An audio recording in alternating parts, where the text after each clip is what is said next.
Hola y bienvenidos a la clase más aburrida del mundo. Hoy vamos a empezar con el tema 8 de sociales. Vamos a hacer su lectura. Trata de España y la Unión Europea. Primero vamos a ver cómo está compuesta la organización política de España y la organización territorial. Y posteriormente pues pasaremos a hablar de la Unión Europea, de cómo España entró y en qué consiste y qué es la Unión Europea. Bien, empezamos. España es un país democrático. La organización política de España. España es una monarquía parlamentaria. El rey es el jefe de Estado, pero no gobierna. Su función principal es representar a España. Desde 2014, Felipe IV es el rey de España. Bien, como vimos en el tema anterior, la monarquía parlamentaria consiste en que los ciudadanos pueden elegir a sus gobernantes, que son sus partidos políticos o los jefes de fila de sus partidos políticos, pero existe la figura del rey como jefe del Estado. El jefe del Estado implica que él tiene el poder básicamente sobre el gobierno. El rey lo único que hace en este caso es representar a España en cumbres o en citas diplomáticas, y al mismo tiempo lo que hace también es firmar las leyes. ¿Sí? Cada ley que sale tiene que estar firmada por el rey, y la orden de que, quién va a ser el próximo presidente del gobierno cuando es elegido. La Constitución es la ley española más importante. En ella se establece el principio de separación o división de poderes. Estos poderes son: el poder legislativo, se encarga de elaborar las leyes, ¿vale? Vamos a desarrollarlo posteriormente. El poder ejecutivo, se encarga de hacer cumplir las leyes. El Poder Judicial se encarga de administrar justicia. En la Constitución se describen las principales instituciones españolas. Cada una de ellas está relacionada con uno de los poderes del Estado. Aparte de todos los derechos y obligaciones que tienen los españoles y que todo el mundo que visita España tiene que cumplir,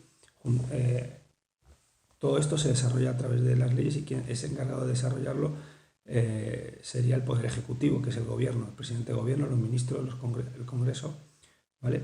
Y el Poder Legislativo, que está formado también por el Congreso, que sería quien elabora las leyes, las debate en el Senado y luego son aprobadas o no dentro del Congreso mediante votaciones.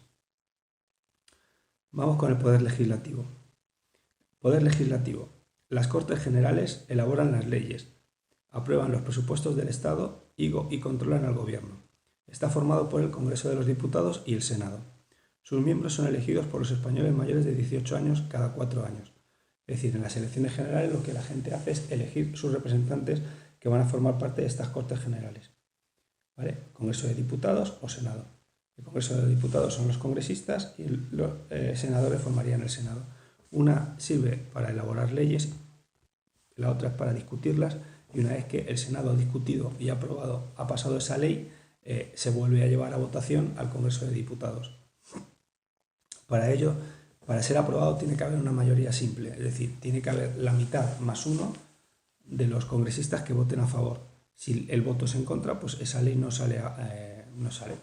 Es decir, si hubiese 100 diputados, tendría que haber 51 votos a favor para que esa ley saliese adelante. Poder Ejecutivo. El Gobierno dirige el país, elabora los presupuestos del Estado y propone las leyes a las Cortes Generales. Está formado por el presidente, elegido por los diputados y los ministros que los designan presidente. Bueno, pues lo que dice yo, que está bastante claro. El gobierno formado por el presidente y los ministros. Lo único que a lo mejor nos puede quedar claro es cómo se elige al presidente. Habitualmente, cuando hay elecciones generales, uno ve que hay un cabeza de lista, que es el que se postula como presidente del gobierno. Cualquiera de ellos puede ser presidente del gobierno, no el que gana las elecciones va a ser el presidente del gobierno, es decir, no el partido más votado es el que va a presentar a su presidente de gobierno, sino que todos después en Congreso de Diputados tienen que votar quién quiere que sea el próximo presidente de gobierno. Y en ocasiones la lista más votada o el partido más votado no es quien gobierna. Porque mediante coaliciones o mediante apoyos lo que hacen es conseguir apoyo mayoritario para que su presidente gobierne. Por ejemplo, en estas últimas elecciones el que es actual presidente del gobierno fue la lista más votada, pero no consiguió ganar con mayoría absoluta. Entonces tuvo que llegar a acuerdos, a pactar con otros partidos para conseguir, alzarse con los votos suficientes como para que fuese elegido dentro del Congreso como presidente del gobierno. Claro, obviamente esos pactos le conllevan otras obligaciones con los partidos políticos con los que ha pactado, ¿vale? No va a gobernar libremente. Y obviamente el Congreso de Diputados lo que hace es controlar la gestión o el cumplimiento de las cosas que tiene que hacer el gobierno. ¿De acuerdo? De eso la mayoría de las veces se encarga la oposición. Pero obviamente si tienes mayoría en el Congreso, tus leyes o tus propuestas siempre van a salir adelante. Poder Ejecutivo ya lo hemos leído, que es el presidente del gobierno y los ministros. Los tribunales de justicia. Se encarga de juzgar a las personas que incumplen las leyes. Están integrados por los jueces y los magistrados. El tribunal más importante de España es el Tribunal Supremo. Bueno, pues ya está, donde se realizan los juicios y donde se valora si la gente debe o no cumplir una sanción, debe o no pagar una sanción o acudir a la cárcel. Hay distintos tribunales de justicia. En este caso está el Tribunal Supremo, que es el máximo organismo para impartir justicia. Luego puede estar el Tribunal Constitucional, que valora los casos en los que se cumple o no la Constitución, pero luego está, bueno, pues los juzgados de familia, los juzgados territoriales, juzgados de paz. Hay distintas maneras de impartir esta justicia y hacer cumplir la ley. Vale, pasamos a la organización territorial de España. La Constitución de 1978 establece que España está formada por municipios, provincias y comunidades autónomas. Nos lo presenta del más pequeño al más mayor. ¿Sí? Dentro de esos municipios también un conjunto de municipios forman una comarca, ¿vale? Pero en principio es municipio, que serían los pueblos o ciudades, las provincias, que es el conjunto de todos estos, que está delimitado por unas fronteras provinciales, y luego las comunidades autónomas, que pueden ser individuales, ¿vale? Como puede ser Madrid, Murcia, Navarra, La Rioja, que solo tienen una provincia, o comunidades autónomas con más de una provincia, como es el caso, por ejemplo, de Castilla-La Mancha, Castilla y León, Valencia, Andalucía, ¿vale? Que tienen varias provincias. El municipio es la división territorial más pequeña. Está gobernada por el ayuntamiento, formado por el alcalde y los concejales. La elección, como visteis ya el día 6 cuando visitamos el ayuntamiento, la elección del alcalde y concejales es exactamente igual que la que se hace en el Congreso de Diputados. Todos los partidos políticos tienen un cabeza de lista, pero luego después tienen que llegar a un acuerdo para que esa persona gobierne en el ayuntamiento, es decir, que sea el alcalde. Hay que tener una mayoría mínima, es decir, la mitad más uno, para conseguir que esa persona, o el apoyo, para que esa persona pueda gobernar. La provincia está formada por varios municipios. En España hay 50 provincias. La mayoría tiene Diputación Provincial, que es su gobierno. Vale, para que os hagáis una idea, las comunidades autónomas lo que crearon, como no podían estar en todos los sitios, crearon un estamento, ¿vale?, de gobierno para cada una de las provincias, que son las diputaciones.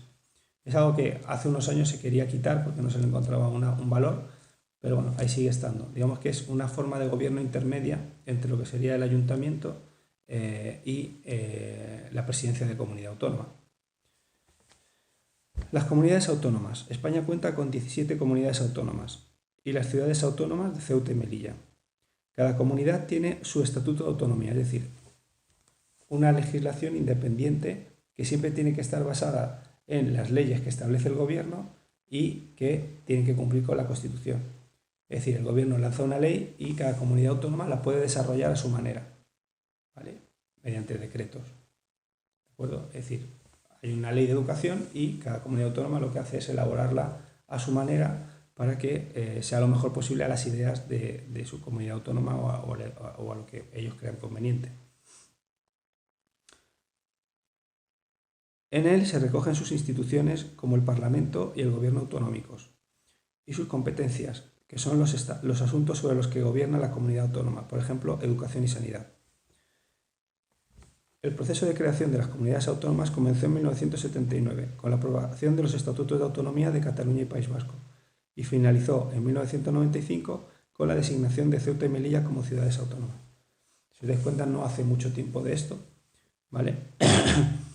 Y bueno, en la ley de 78 lo que se hizo fue volver a renombrar comunidades autónomas, como fue el caso del País Vasco, que durante la dictadura eran las Vascongadas, o reestructurar territorios, como por ejemplo que Madrid se convirtiera en comunidad autónoma independiente, porque antes pertenecía a lo que sería hoy Castilla-La Mancha, que en aquel entonces se llamaba Castilla la Nueva, ¿vale? Castilla-La Mancha en aquel entonces está formada por Madrid, Guadalajara, Toledo, Cuenca y Ciudad Real. Albacete no pertenecía a Castilla-La Mancha, pertenecía a la región de Murcia, pero Murcia dijo que no le interesaba tener la provincia de Albacete anexa a ella, que quería ser una provincia independiente, y entonces Albacete se anexionó o se juntó con Castilla-La Mancha. Se fue Madrid, entró Albacete, ¿vale? Para que se os una idea. Y hubo una reestructuración global de todos esos territorios. La mayoría de ellos, excepto ese cambio, quedó como estaba. Lo único que se cambiaron los nombres. Castilla-León, antes era Castilla la Vieja, ahora era Castilla-León. Vale, pues no mucho más. Con esto he terminado. Vuelvo a recordaros que los poderes del Estado son el legislativo, el ejecutivo y el judicial. El legislativo elabora leyes, ¿vale? El ejecutivo se encarga de cumplir esas leyes y de desarrollarlas, ¿vale? Y el Poder Judicial lo que hace es impartir justicia, ¿vale? Administrar justicia para que esas leyes se estén cumpliendo. Y uno está formado por el Congreso de Diputados, el otro son el Gobierno, Congreso de Diputados y Senado, el otro es el Gobierno, que está formado por el presidente del Gobierno y los ministros, y en el último pues estarían los tribunales de justicia. Bueno, con esto me despido, espero que estéis todos bien, un saludo.